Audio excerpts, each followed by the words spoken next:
안녕하십니까. 매일같이 판례만 분석하는 남자 고시낭인입니다. 구독, 좋아요 부탁드립니다.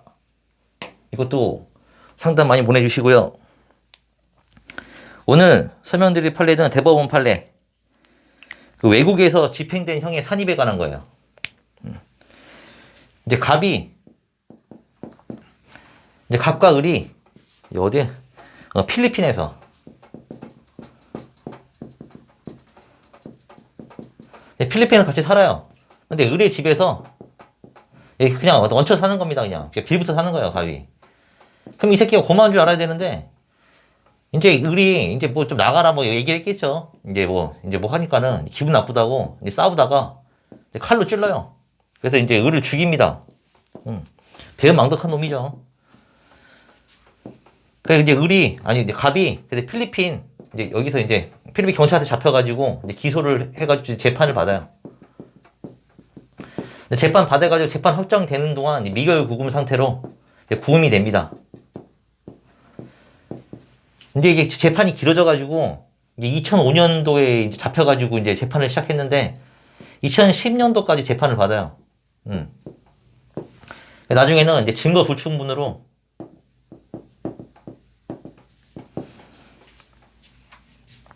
석방이 됩니다.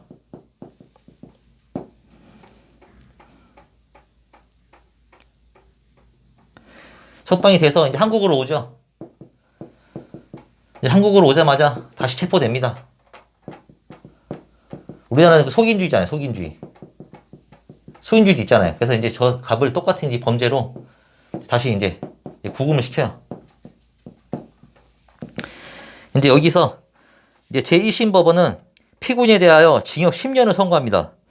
이에 대하여 피고인은 이 사건 범행으로 필리핀 경찰에 체포되어 약 5년 1개월 동안 구금 상태에서 재판을 받다가 석방되었으며 원심 판결 이후 피고인에게 유리한 내용으로 형법 제7조 외국에서 집행된 형의 산입에 관한 법률이 개정되었으므로 필리핀에서 구금된 기간도 미결 구금이기는 하나 피고인의 이익을 위하여 마땅히 형기에 산입되어야 한다고 항소하였다. 예. 그러니까 나 필리핀에서 5년 동안 미결 구금된 거 내가 받은 10년형에서 까줘야 되는 거 아니냐. 항소법원은 개정된 형법 쭉 해가지고 적용되는 것은 아니라고 이제 해석했어요. 그래서 이제 올라온 거죠. 대법원까지. 판결 요지 대법원은 뭐라 했냐면 형사 사건으로 외국 법원에 기소되었다가 무죄 판결을 받은 사람은 설령 그가 무죄 판결을 받기까지 상당 기간 미결 구금되었더라도 이를 유죄 판결에 의하여 형이 실제로 집행된 것으로 볼 수는 없으므로 외국에서 형의 전부 또는 일부가 집행된 사람에 해당한다고 볼 수 없고 그 미결 구금 기간은 형법 제7조에 의해 산입의 대상이 될 수 없다. 예. 이 사람은 미결 구금된 상태이기 때문에 형이 집행된 게 아니라는 거예요. 예. 그러니까 우리가 말하는 이 집행된 거는 여기서 나온 것처럼 이제 유죄 판결에 의하여 형이 실제로 집행된 것. 그것만 이제 여기에 이제 포함된다는 거예요. 그런 기간만 깎아준다는 거예요. 형을 받아가지고 구금됐던 그 기간만. 미결 구금 기간은 포함 안 된다는 거죠. 그러니까 미결 구금이 자유박탈이라는 효과 면에서 형의 집행과 일부 유사하다는 점만을 근거로 외국에서 형이 집행된 것이 아니라 단지 미결 구금되었다가 무죄 판결을 받은 사람의 미결 구금일 수를 형법 제7조의 유추 적용에 의하여 그가 국내에서 같은 행위로 인하여 선고받는 형에 산입하여야 한다는 것은 허용되기 어렵다 해서 안 받아들였습니다. 예. 그래서 대법원 다수 의견은 또 그것도 얘기해요. 이제 또 형법의 57조 1항. 예. 여기는 이제 미결 구금일 수도 예. 전부 산입하다로 하는 규정이 있어요. 57조 제1항은 미결 구금 일수의 전부를 형에 산입하도록 규정하고 있다. 전부를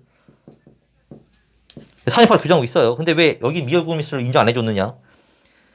미결 구금의 일부가 아닌 전부가 산입되어야 하는 것은 헌법상의 무죄 추정의 원칙에 따라 유죄 판결이 확정되기 전에 피의자 또는 피고인을 죄 있는 자에 준하여 취급함으로써 법률적 사실적 측면에서 유형 무형에 불이익을 주어서는 안 된다는 점을 반영한 것이다. 따라서 여기서의 판결 선고 전은 대한민국 법원이 판결을 선고하기 이전이면 언제든지 관계없는 구금을 의미하는 것이 아니라 판결을 선고하기 이전의 형벌권 행사를 위하여 대한민국의 형사사법 절차에서 행해진 미결 구금만을 의미한다. 그러니까 이 미결 구금도 대한민국의 형사사법 절차에서 행해진 미결 구금만을 의미한대요. 그러니까 필리핀에서 받은 미결 구금은 이 미결 구금도 인정해주지 않겠다는 거죠.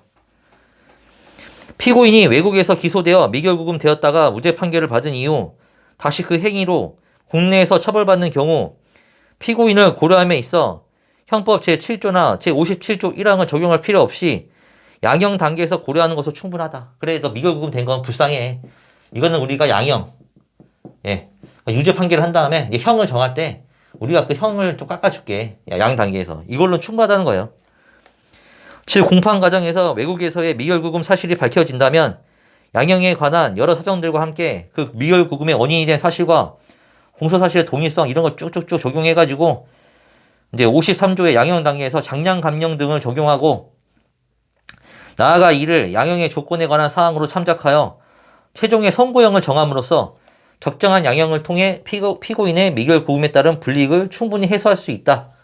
라고 했기 때문에 하여튼 여기에 말했던 50조 1항, 1항, 7조 이런 건 안 된다는 거예요. 네. 그러니까 불쌍하지만 우리가 이거는 그냥 법관의 재량으로 양형 단계에서 좀 감형시켜 줄게. 상황을 봐서 라는 얘기입니다. 오늘의 판례 설명 여기까지.